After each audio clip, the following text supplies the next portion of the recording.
Hey, what's up YouTube? Goratha here. I am recording a video on Caustic Arrow Poison without Ballista Totems.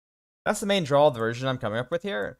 The plan is to use Storm Rain and Mana Forge endgame with the Poison Tincture and scale damage that way.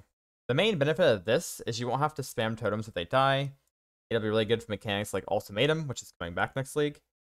And honestly, I just prefer the playstyle of not spamming totems. And I think this will be good enough damage to get away with that.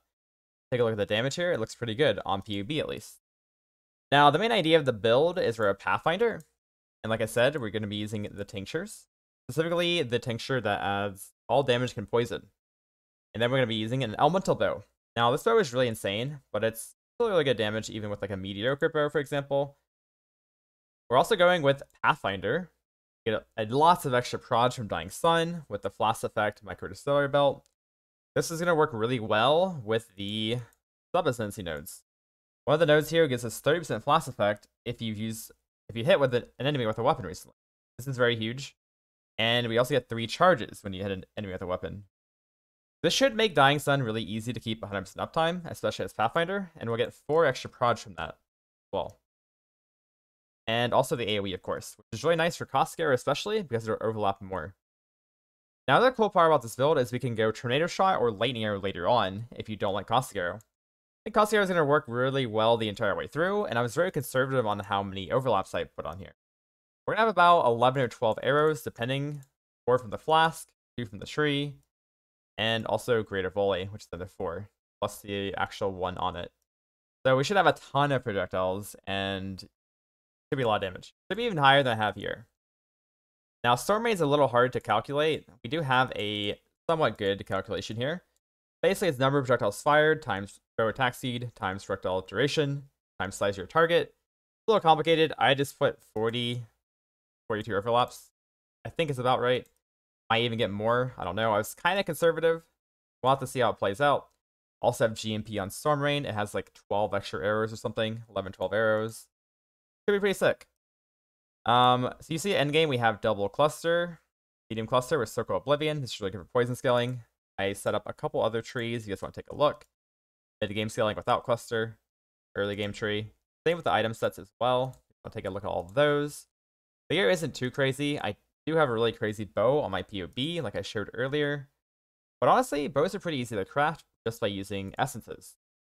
This build's also going 100% conversion.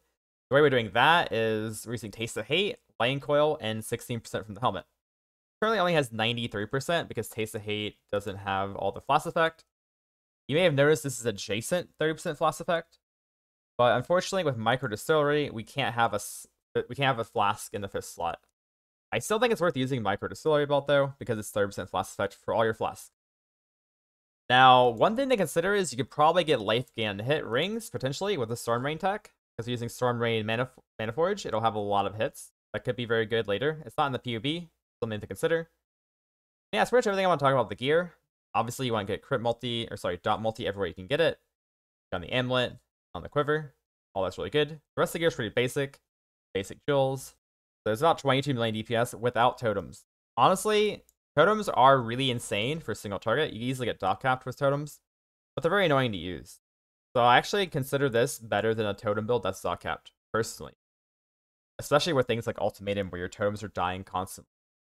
Basically, this is the easiest build you've ever played in your life. You basically just spam Caustic Arrow, and your Mana Forge will proc automatically when you spend enough mana.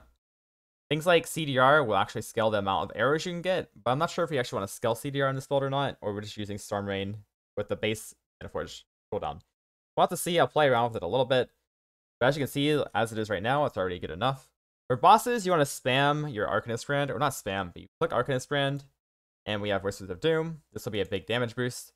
You might even run a Falling Strike on your Frenzy Mana Forge setup. This is how you're getting Frenzy charges.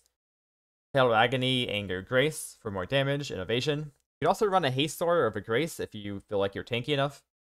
Once you get fully converted, it might actually be reasonable to drop Grace or something else. Poison chance on the tree shouldn't be too hard, especially with Caustic Arrow giving 40% the new Transfigure gem, which I didn't even mention, but the new Transfigure gem gives 40% chance to poison and a bunch of flat damage, as well as better scaling. So it should be even better this league. Another reason why I wanted to try out this build. Also, not even using Awakened Gems in this POV. So there's lots of ways you get more damage here, and I think this looks pretty solid on paper. We'll have to see how it plays out, but I'm pretty excited about the build, and this is what I'm going to league start, actually. Anyways, I hope you guys enjoyed the video, and I'll see you guys next time.